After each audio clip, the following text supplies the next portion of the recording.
Maraming truck driver dito sa US, hindi nila alam na pwede silang mag-claim ng per diem.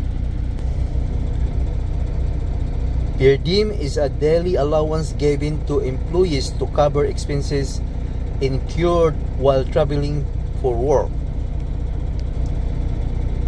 An allowance for lodging, meals, and incidental expenses. 10 to 12,000 a year tax break. Pero applicable lang to sa mga sleeper truck, ha? Itong may tulugan na truck. Sa mga day cab, hindi to applicable.